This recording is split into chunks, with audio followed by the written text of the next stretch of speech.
Good afternoon, dear listeners. Welcome to Šiaulių Bankas Investor Relations Conference.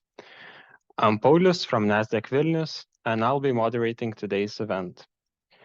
We will start with a presentation from the management, which will be followed by the Q&A session. Please be informed that this webinar is being recorded and will be available for a rewatch on Nasdaq YouTube channel. As always, I encourage every one of you to share your questions in the Q&A section at the bottom of your screen, and you can submit them either anonymously or with your name. With that said, I am pleased to introduce today's presenters, the Chief Executive Officer of Šiaulių Bankas, Vytautas Sinius, and the Chief Financial Officer, Donatas Savickas. Vytautas, please, the floor is yours, and good luck. Thank you, and good afternoon, dear investors. It's a pleasure to welcome you into the webinar of Šiaulių Bankas for the third quarter. So the results has been announced today, so we have the same day webinar as the results announced. So we will add on some notes and additional information to the already press releases made earlier this morning. And together with Donatas, we will lead you through the presentation. So let's get started. So mainly, let's move on to the macroeconomic highlights. So probably we'll keep short and condensed information about macro. The topic could be very broad, but I'd like to mention the key points of that. So I would say overall, we're living through the rather challenging chapter. The good thing that the previous years, mainly 21 and 22, helped for Lithuanian economy to prepare for the current geopolitical and cyclical changes. So I would say compared to the worst case scenario, we are performing really well, even taking into account a bit weaker results in 2023, including also the third quarter results of a minus 0.5% of GDP in the third quarter. But still, I would say it's rather in the range of our expectations. And one of the reasoning is a rather strong performance in the previous year. As you can see in the chart, we still have an expectation that 24-25 will be bounced back in a positive level, close to 2.7-2.6% GDP growth. Inflation, it used to be quite a big issue, I'd say worldwide, in Lithuania in particular, with close to 20% inflation in 22. Now we see the trend downwards, and this issue becomes less impactful to our economy, but still it's higher compared to the EU. Unemployment and economic sentiment of Lithuanian people is, I would say, rather strong, and compared to the other peers like neighborhood countries and a euro area, I would say we have pretty strong labor and sentiment elements compared to the market. So I would say with a weaker 23 result, we still have a strong fundamental flexibility and resilience of economy to perform better next year. And most likely Lithuania will avoid social strains and prolonged recession in the years to come. Those three pillars of resilience that we are standing on, I would say mainly due to the low debts, good financial reserves that the country has made during the previous years, and as already mentioned, labor markets, which also performs well. So in the graphs, you can see and can compare Lithuania's performance with I would say comparable countries, mainly that's the Baltic states, and I would say the good to know that industrial and retail trade indexes, as well as construction, is performing, calculating from 2019 in Lithuania, much stronger. So I would say our economy is much more balanced structure compared to the other Baltic states, really pays off, and that's a solid background for us to continue grow, as I mentioned, in the years to come.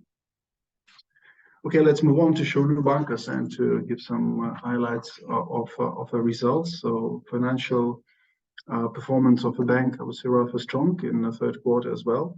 So we continue to maintain a strong return on equity, close to 19%. Cost of income ratio is, low compared to the historic performance, stands at a 34% level.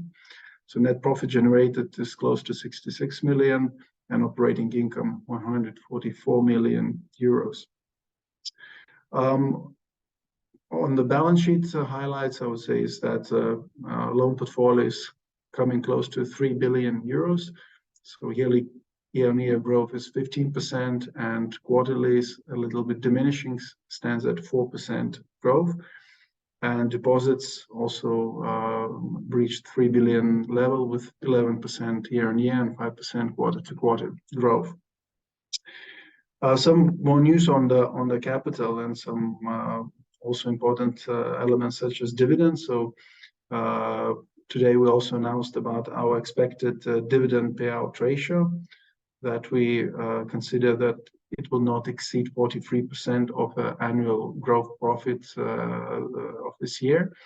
So this figure is announced due to the fact that we included the first half year results into our capital base, and we needed to present our intentions, expectations on the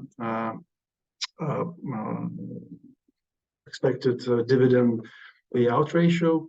That decision has been made mainly looking to the current bank's performance, as well as historical payout ratios that we experienced previous years, including the COVID years, and also our expectations of the growth, that we will have sufficient room to grow in the 2024. So that's a guidance for the dividends. And other ratios, I would say capital adequacy ratio, due to the inclusion of a first half result, has reached 21.3%. And other element also expected this year in the fourth quarter, MREL bonds issue of 50 million euros. That is also important from one of the regulatory requirements to meet. So that's key financial highlights, and let's move on the next slide with some initial targets and review targets. Just before, probably just to fix that, the net profit growth was 32%. The operating profit growth was 49%, as you can see on the right-hand chart. And the income taxes that we have paid in 3 quarters is 90 million euros, including also solidarity tax, which is in the range of 2.1 million in that figure. And talking about some guidance on the targets. So we see that most likely we'll reach more than 16% return on equity for 23. It's slightly lower than the previous quarters, since we are expecting the share issue due to the transaction that we are doing with Invel, merging the retail businesses, and this transaction has to be closed on the 1st of December. Therefore, some base increase would be expected in the fourth quarter. The cost income ratio is below 40%, capital adequacy ratio above 20%, and cost of risk in range of 0.5%, slightly higher than our initial expectations. But I would say uncertainty and still volatile market gives us more considerations to increase provisioning, being more prudent and forward-looking, and also due to the results that the bank performs really well and have a good profitability level.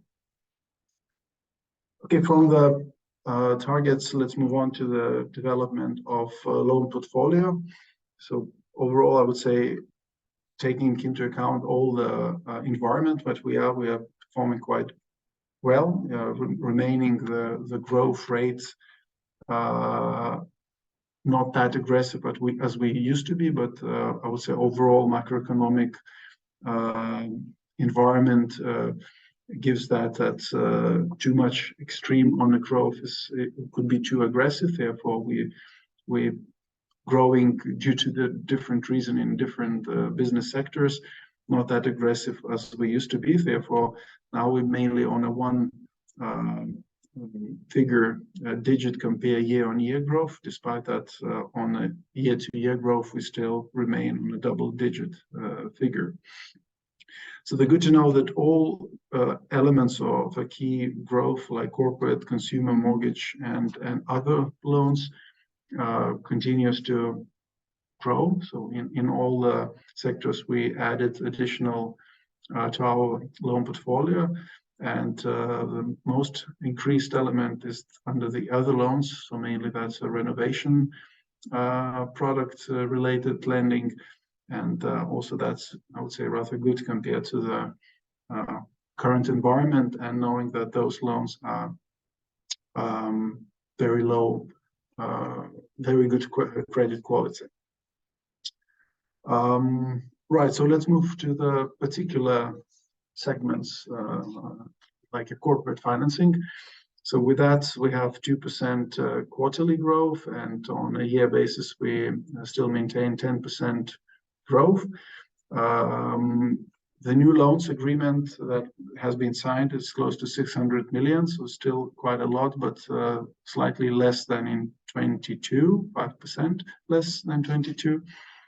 And still yields are increasing, probably on a not that pace as it used to be. So you can see on a new agreement signed, the interest rate stands at 7.1% compared to 7% in second quarter. The quality of the portfolio remains stable, and also due to the previous growth, we still gaining the market share, and the market share of the corporate financing, it has increased by 0.8 percentage points to 13.2 in the second, according to the second quarter data that we have compared to the market. Mortgages and consumer financing, two private individual products that we are actively providing to our customers. So I would say rather modern growth in a mortgage lending compared to the previous quarters, but still I would say, taking into account the current environment, is pretty strong at close to 38 million new loans granted in the third quarter. The interest rate also has increased to 5.9%. But as I said, the curve is getting more flat, so we're reaching probably the peak of interest rates. If Euribor would mainly stay at the current level, or in the future will start to decline, then this curve definitely move a bit downwards. Also, the similar as a corporate lending, due to the previous growth, we've gained market share, and I would say rather significantly. So in a quarter, it was 1.1 percentage points, and now we have 6.3% market share in a mortgage lending. On a consumer financing, as I would say, is the most resilient to the current macroeconomic environment. And I would treat as a rather higher sales, with yearly growth of 31%, and on the quarterly growth by 7%. So I would say the consumer financing still performs very strong. The yields, I would say rather flat on a portfolio level, stands at 9.7%. And new sales has increased from 10% to 10.5%. And the market share increase also, it's a pretty substantial 1.7 percentage points to 13.3%, of the markets. Next, information on the daily banking, so commission income generating services. So one of the key factors I would say worth mentioning is the growth of new private clients. We've experienced 23.5 new private clients during the 3 quarters of this year, so year-to-date figure. I'd say it's a good generation of new clients, and that also represents on the service plans. So totally we have 190,000, an increase by 4% of service plans, and that's also pretty well shows on our account administration fees. Cards also growing rather stably, I would say. Number of the clients has reached 35,000 and grew by 6% only in the third quarter. A bit of other story on the cash transaction. We already mentioning this trend a few quarters in a row, that due to overall trends and also our internal decisions and some limitations that we have introduced, the cash-related transactions are declining. And currently we'll see that trend. Probably it will stop on some lower level, but to expect a significant increase in those operations, we don't see the ground. Therefore, we're working on the compensation of other fee and commission income, including like renovation projects. So also worth mentioning that we already finalizing our usage of investment fund that has been modernization fund that has been created for modernization project purpose, so 275 million euros. And now we are working on the establishment of a new fund, since the renovation projects in Lithuania runs really well and additional financing is definitely needed. So ourselves and also other banks are participating in that. So I'm really happy that in the country we have a strong focus on working with renovation projects, and we are part of that with a strong market share in this product. Also, strongly performing business area is corporate bond placements. So only in the third quarter of this year, we've managed 11 corporate bond placements in an amount of 14 million euros. And also as a base of our client service online, we are continuously improving our internet bank and mobile application as our core service channels to serve clients online. So with that, I would pass word to Donatas to continue with funding and liquidity. Good afternoon, dear investors and everyone who is interested in activity of Šiaulių Bankas. As usual, I will continue starting from funding and liquidity and commenting the information presented on the slide. The main message would be that the structure of funding is changing, and we see increase in term deposits and decrease in demand deposits. Demand deposits are shifting to term deposits. This is understandable due to the significant interest rates for term deposits, which became attractive for the depositors.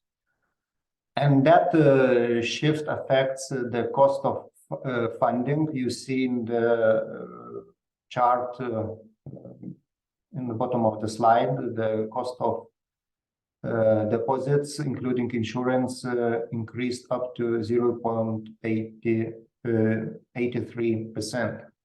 And probably this trend will continue for some while because there's not all deposits repriced, which are normally 1 year duration. And the shift of increasing interest rates began probably 1 year ago, and it still continues because competition is quite significant, and Šiaulių Bankas is playing active role and not afraid to be a market maker in certain term deposits. Loan to deposit ratio decreased slightly, but it's still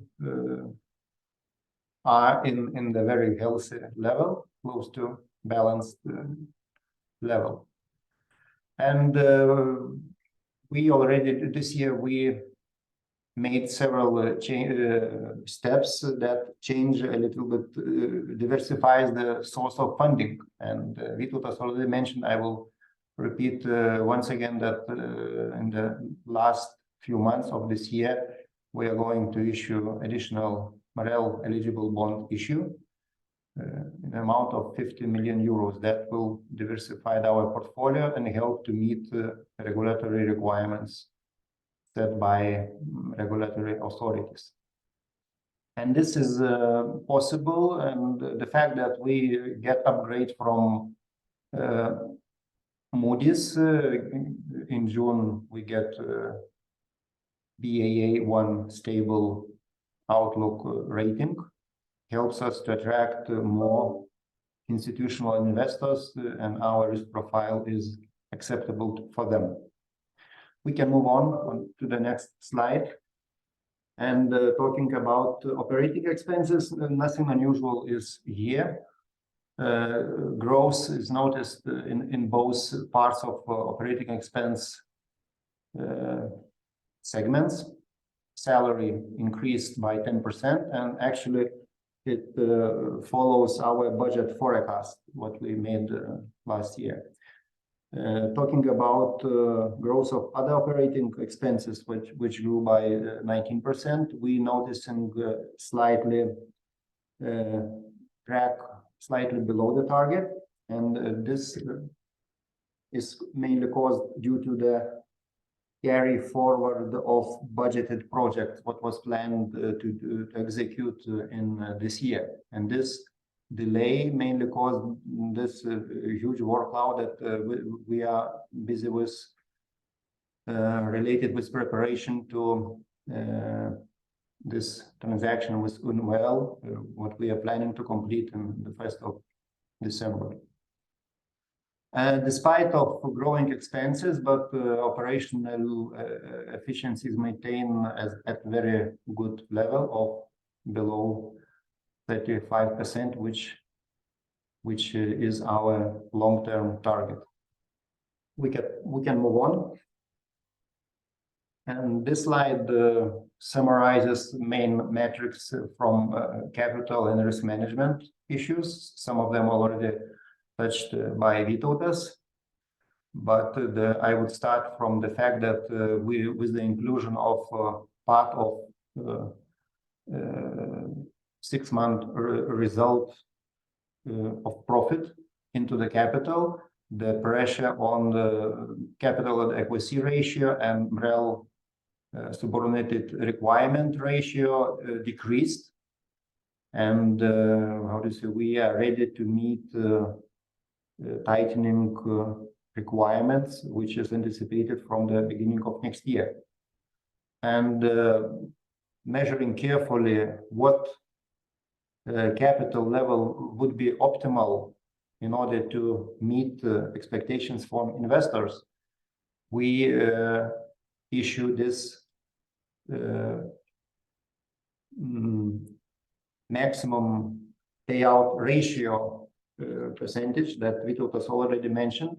So this figure of 43% of annual profit as anticipated payout ratio for results of 2023 is not, how to say, just a wishful thinking, but we think that if situation will be more or less what it is now, we are ready to follow our dividend policy with saying that not less than 25% of group profit would be distributed as the dividends, and taking into account all factors from earlier developments and taking into account what possibilities we see to grow in coming years. So this figure is highly reliable, with the disclaimer that situation will be more or less as it is now. Cost of risk, it's higher than previous year, and Vytautas mentioned main factors, but when we see the NPE loan dynamics, nothing worrying signals is noticed. Even last quarter, the level of NPE loans decreased due to the fact that some of bad loans were managed and sold. Liquidity position remains safe, but it's more on a healthy levels. LCR ratio stands at 183%, but it is, how to say, well above the regulatory requirements, but not on healthy levels of 30% or so. Yes, we can move on. This slide traditionally ends our presentation. Probably it will be not the case this time, but commenting about the main parameters of this information. So what was to be mentioned, that number of shareholders increased, and we are approaching to the magic figure of 20,000 shareholders. And also what we anticipate, I already mentioned that with this closing of retail business merge with Invalda, so a new share issue will be made. It will be designated especially for Invalda. And after that, taking into account coming acquisition from EBRD, so Invalda stake will approach to the level of 20%, what is mentioned in the slide. But it's on the way, but several steps remains to be done in order to reach this level of shareholding.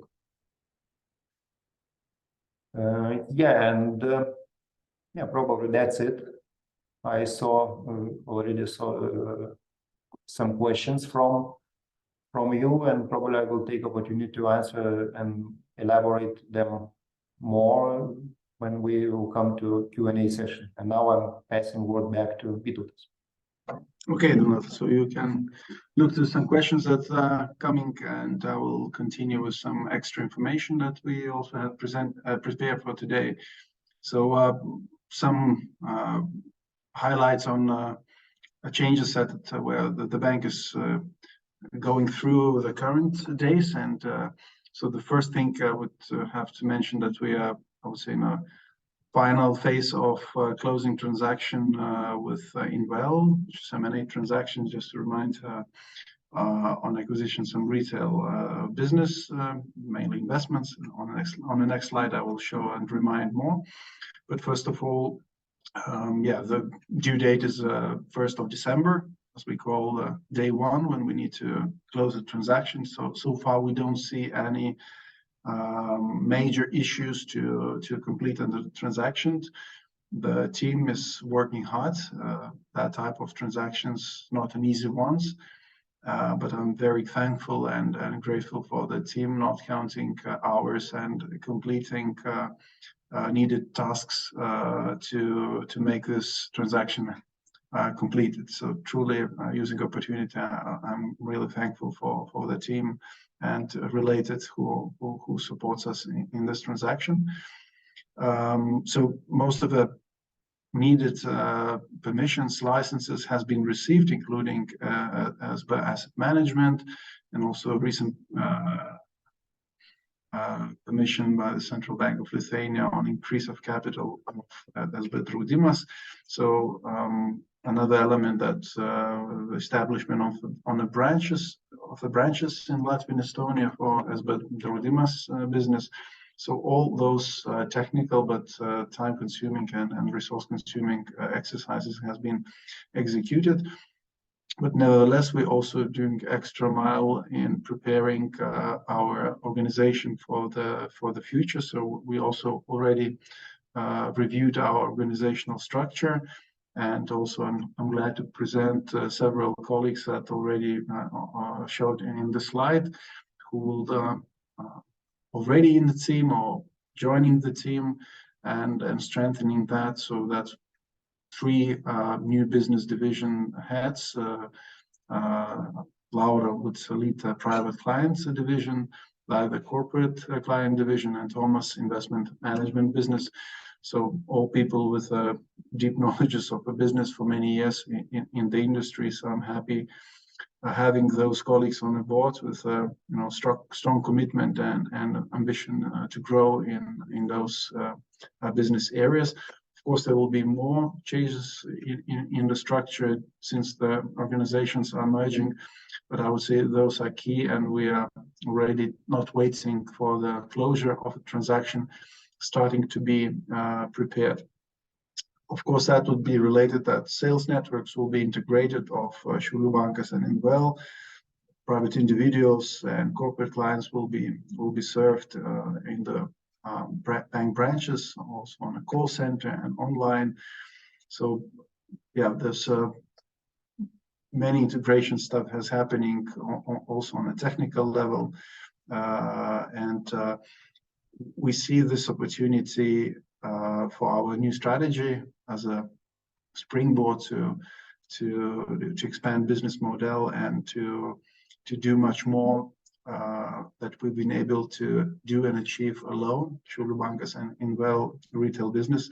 So combined business we see as a strong platform for the growth. So with a new strategy, we will come later next year and give more information and more messages related with the reviewed strategy of the bank. And the next slide would be just to remind you about the merger of the retail banking businesses of the bank and Invel's. Mainly that comes from asset management part, so it's second, third pillar, pension funds, retail investments funds. On the life side, that's life insurance products in Lithuania and Latvia and Estonia. So in total, that would be in the range of 230,000 new clients for the group. 1.1 billion of assets under management, and strong 160 experts with a strong know-how joining the team. So with that, we'll be the player with 12% and 33% market share on the second and the third pillar, respectively. And with that transaction, we'll have approximately 8% market share in life insurance business, and in Latvia, in Estonia, 1% and 9%.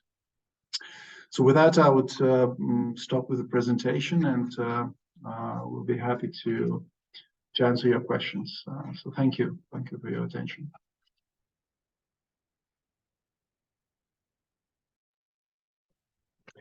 Thank you, Vytautas and Donatas, for the comprehensive presentation. Now we will proceed with the questions. And let's start with the first one. How will the windfall tax impact the bank's profitability in the second half of 2023 and 2024? I will take that. Thank you. And I see quite a big number of questions, so I will try to be short answering the straightforward questions. So all negative impact from windfall tax is already shown in our financial statements of 6 months this year. So we put into our first second quarter, we put into expenses 2.2 million euros, and we adjusted by 100,000 euros to the opposite side in third quarter, and that we expect that will be sufficient for this year. And for the next year, we don't see any negative impact from windfall tax, and mainly due to that we share good interest rates with depositors. We offer good interest rates for depositors that decrease our tax base. And also we continue new lending, which also extension from the tax base. That's it. Thank you.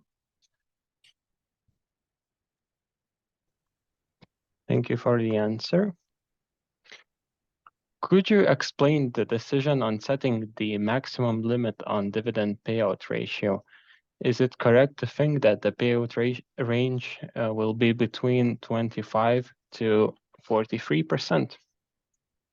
Yeah, we touched this topic already several times, but answering precisely to this question. So yes, I believe that the range will be between these two figures. And of course, we hope that the circumstances will be favorable to be closer to the maximum level of that range. Thank you for the answer. Proceeding with the next one. Looking to the current share price trading level, does the management consider activating share buyback process? Yes, short answer would be yes, and of course the situation is favorable, but this buyback process is not so easy to implement it. We need, first we need to make certain budget decisions, plans, and then when we decide that situation is favorable to that, we must get approval from the European Central Bank. And for that level that we plan to make in 2023, we are awaiting this approval from ECB. And talking about future, we are making plans in our budget that this practice will be continued and even increased in levels in following year.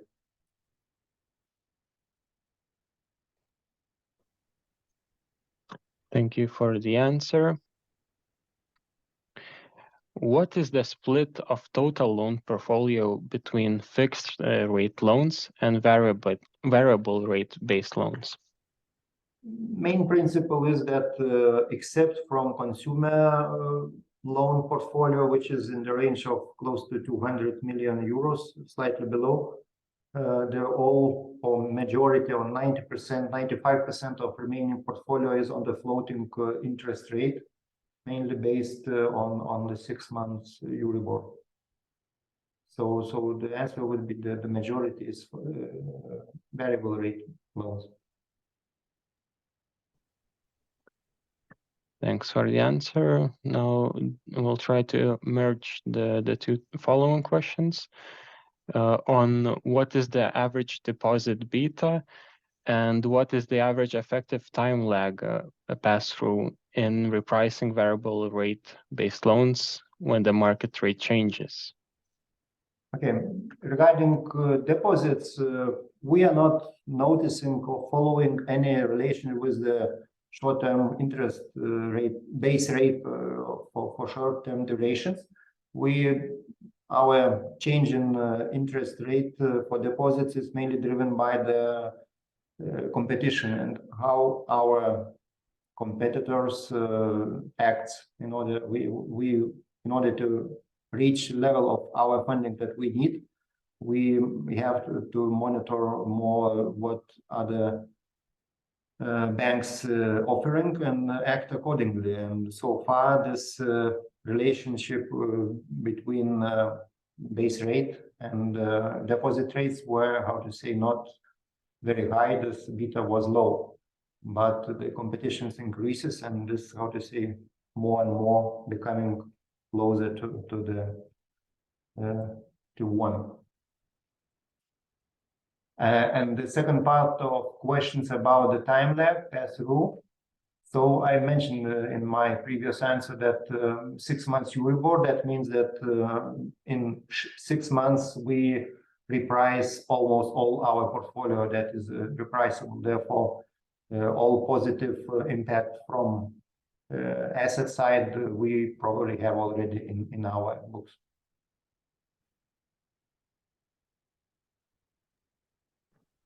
Thank you for the answers. Now the next question is, concerning why the bank has not been performing well, even though the interest rates are at the highest level so far. Yeah, thanks for the question. I could join. Yeah, I would say that's a structural issue. I would say that our strategy is to be more balanced on deposit and loan ratio. So historically, we were attracting as much deposits as we can see or able to lend. Therefore, our loan to deposit ratio, taking today's situation, stands at the level of 96%. Therefore, there is no extra liquidity that is not needed for our growth. So that strategy that we used to keep for quite a long time. In some periods of time, we're providing efficient results, but not providing the additional income that some other banks experience in the current phase, when the current liquidity could be employed even on the ECB deposits and generate additional income. So in our situation, we are more dependent on our client-generated interest than compared to the other banks that are placing those extra liquidity funds on ECB level and generating additional income. So I would say that's the main answer, that structurally we are different with some peers. And that's why in some periods of time we're gaining, and in sometimes we are not gaining as much as those banks do this period.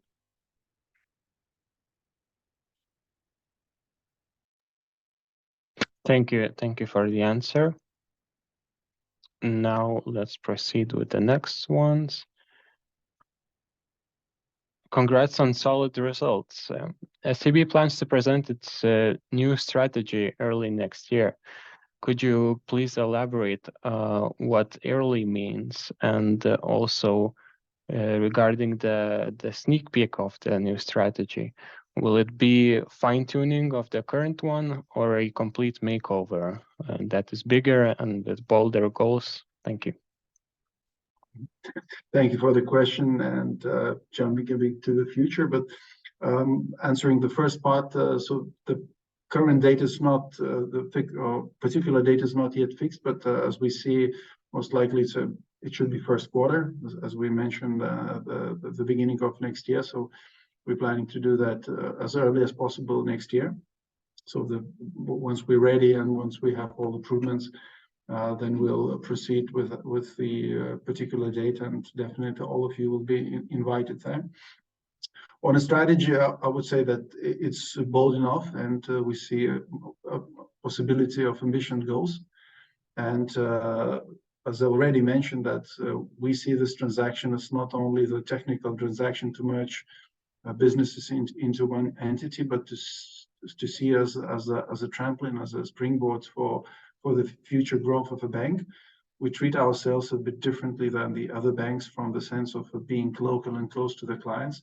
So definitely we'll keep the DNA and efficiency of working with the clients, and even strengthening that both on our side and in that is joining the retail side. So also some technological improvements we also foresee as a part of the strategy. So I would say that would be the most developed and most ambitious strategy that a bank used to have.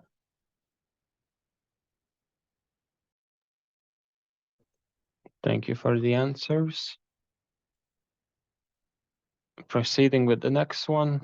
The bank's lending grew by 3.7% quarter on quarter, or by 104 million, from 104 million to 4.895 million in the third quarter.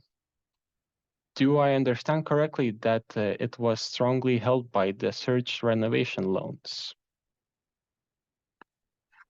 To be precise, I would say that all, as already mentioned in the presentation, all business areas, lending business areas like a corporate, consumer, mortgage, and renovation, they gave a share in the growth of a portfolio. But renovation was probably the one that was more visible in a size. But I would say that's comparable. Corporate, consumer mortgages, they also provided more than 20 million each to the portfolio during the third quarter. Renovation and some extra lending that is under the other loans provided slightly more. So yes, the renovation part is essential, important, but other areas have also increased their portfolios. Thank you for the answer. And in terms of loan growth, could you please share an outlook for loan growth in 2024? If possible, then by segment, business, mortgage, consumer, or other loans. Obviously, we are in for a tangible slowdown. Yes, currently we are in the phase of finishing our strategic plan for the period of next 3 years, and we will present it to Supervisory Council in order to get their approval. And we are, but before that, I wouldn't like to disclose exact figures. But I can promise that in the coming years we are going to be more transparent regarding our targets in both in profitability and portfolios as well. But for today, I could say that despite this slowdown, we are planning to grow portfolio in the range of mid-teens figure in percentage terms. So some of portfolio, we have separated 3 our priority portfolios, business, consumer lending, and mortgages. So they all grow in the range of from 10 to 20%. And of course, the smaller portfolios, it is easier to grow, to achieve higher percentage growth. But this growth rate of, let's say, 15% more or less is we see as healthy growth and possible to achieve growth without taking too risky loans, which probably in this volatile environment will be more and more in the market for asking for new finance. So we must be careful, but it's possible to balance this growth rate with the good loan portfolio for the future. Thank you for the answer. And do you think that one can reasonably say that quarterly net interest income has arguably peaked in the cycle? Net interest income in this quarter was 40.6 million versus 40 million in the second quarter. Yeah, probably I would partially agree with the person who asked this question. And we reach, how to say, peak in asset repricing. And it's still the fund repricing effect, it's still coming, and it will be negative. But I think that this negative effect will be outweighed by this loan portfolio increase that I mentioned just in the previous question. Therefore, it will be not, how to say, more stable phase is coming rather than this significant increase that we noticed in the last few quarters.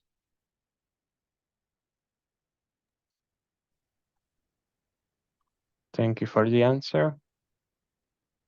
And the next one is in terms of the dividends. It's the first time the bank announced some form of guidance on upcoming dividends. Reason being, you had to include the interim profit for the first half in the own funds. Why it was necessary to include first half results into capital base?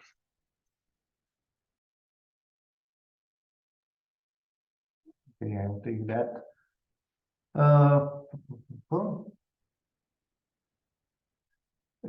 We decided to include the first half results into capital base in order to go fluently through this period in the beginning of next year, when our annual profit will be not audited and therefore not eligible for inclusion into the capital, but will have regulatory requirements strictened, and they come into force from the 1st of January. In order to have smooth transition, we decided to apply for permission to include profit, and European Central Bank, in order to include part of the profit, asked what is the maximum dividend level, and therefore we had to take this decision of this 43% maximum level. This part of profit from 6 months is not included in our capital base. Yeah, I hope that answers your question. Thank you for the answer. And proceeding with the next one. As of January 2024, the bank will increase part of its fees. What would be your estimates in absolute terms on potential increase in commission fees next year? Again, this question relates with the budget, which is obviously waiting for approval. But also next year we'll face significant changes in the structure of our income and expenses, because this part of INVL will join, and the part of the incomes will be allocated to fee and commission income. And therefore, so we expect quite significant increase in net fee and commission income, and it caused not only or not mainly by the fact that increase since 1st of January part of its fees, but mainly driven by the fact that our group increases and sources of income diversifies, and we have broader base for profit, and therefore this is one of the reasons why we are going to this strategy change. Thanks for the answer. Now, could you please disclose the average yield and maturity of the Treasuries portfolio? Okay, probably. I'm trying to find the question, which is number. Yeah, it starts with the thank you for the presentation and congratulations on the results. Yes, and just a minute, I will.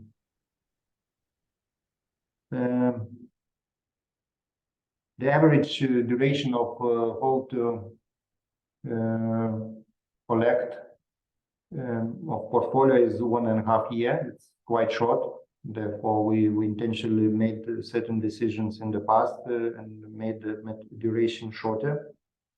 And yield is about 1%, and we still have room for higher yields when we will reinvest these funds after they will be repurchased by issuer.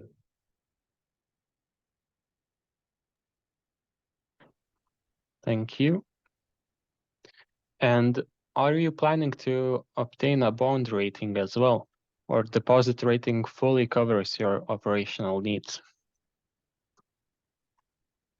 Yes, we are planning to obtain bond rating, but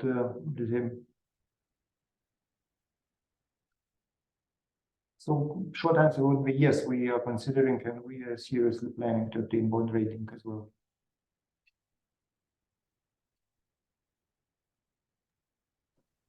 Thank you. Will the anticipated 50 million of the bond issue satisfy the capital requirements, regulatory capital requirements for next year? It's a moving situation, so So some issues, how to say, will be repurchased, and we're planning to issue new ones. So the MREL bonds will be the probably every year topic. So we 1 year before repurchase, these bonds are not eligible for MREL requirements. Therefore, sometimes it's better to repurchase them earlier and issue new ones. And the short answer will be that probably if you are interested potential investors, so you have to follow announcement from Šiaulių Bankas in order to invest. Thank you for the answer. And can you give some more details in regards of the planned bond issuance, term, timing of the issue, and in particular, we have another question: why was this interest rate chosen if other banks are going with 8 to 9 interest rates? So I'm trying to find these questions, and what I'm hearing from you is more than I see in the screen. Yeah, so let's start one by one. Can you give more details in regards of the planned MREL issue, term, timing of the issue? So regarding this current plans, 50 million euros, the plan is November, so let's say plus minus November, but we will follow closely to the market situation. And interest probably will be again dependent on the supply demand curve. So we are interested to borrow as cheap as possible. Of course, investors have opposite expectations. Thank you for the answer. Proceeding with the next one. Can you give how much ROE dilution do you expect in the Invalda merger to cause in the fourth quarter? Capital dilution is 9.4%. So from that, probably it's easy to calculate the ROE dilution. But it was, how to say, calculated before the announcement of this issue designed for environment. Thank you for the answer.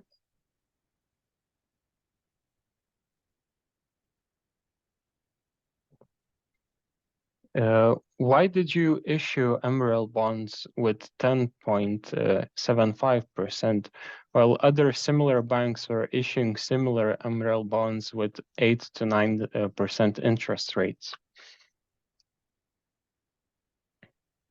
So it depends on the type of MREL bonds. Some of them are subordinated, some of them are not. And the timing, because the situation, market environment is changing. And for example, last year, similar MREL bonds were issued at 7% interest rate. And we'll see what we will have for this year. And to compare our bonds 10.75, it's not good because it's different type of bonds, and the prices also should be different. Subordinated MREL bonds should be more expensive than similar MREL bonds. Thank you for the answer. Proceeding with the next one. Could you please hint at possible effect from the Invalda acquisition in December on Q4 2023 figures? Net effect on the bottom line would do. Many thanks. So 1 month's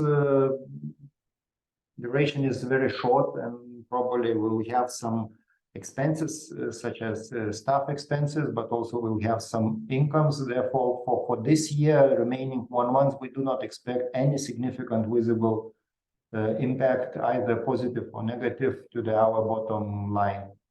So what changes we anticipate, it starts from January next year.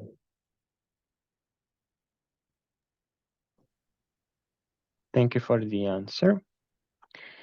And proceeding with the next one. Instead of dividend payment or part of dividends payment, have you considered an option to issue and give free shares to shareholders and support the share price with share purchases in the market?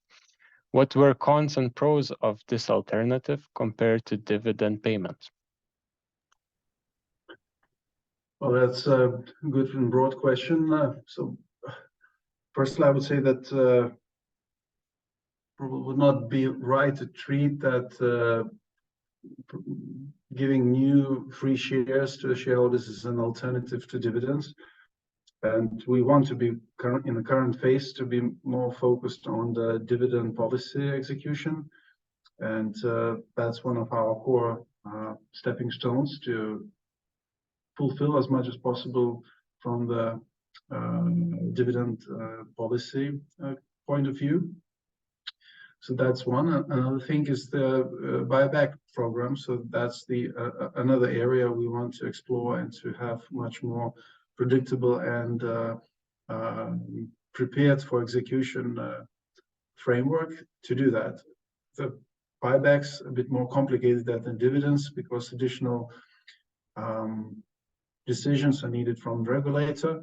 Therefore, we are now working on that, and some of the buybacks is expected on the permission from the regulator, and we want to make it as a more cyclical, the same as dividends have a yearly cycle, so to have more cyclical approach to the buybacks as well.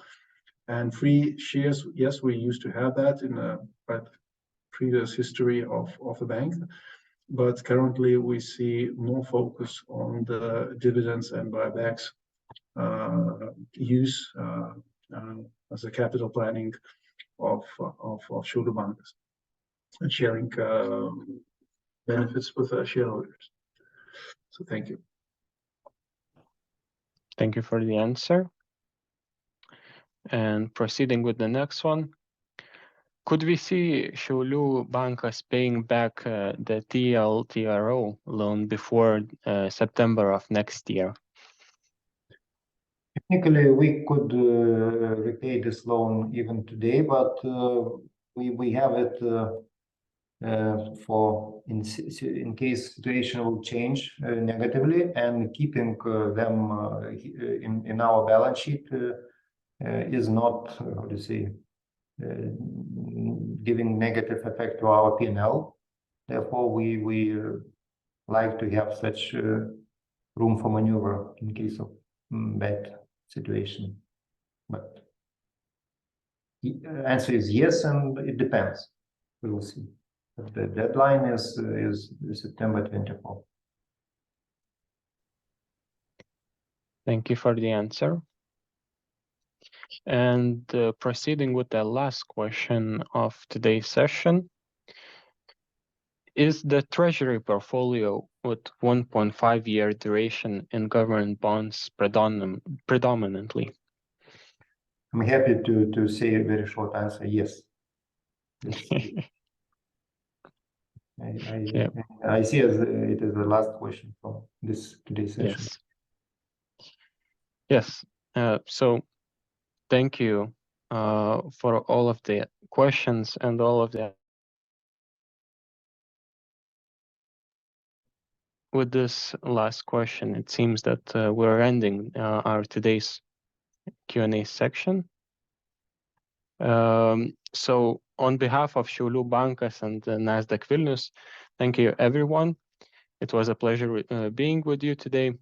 The recording of this presentation and the Q&A section will be available on Nasdaq Baltic YouTube channel. Vytautas and Donatas, thank you for a very informative conference. and have a good day.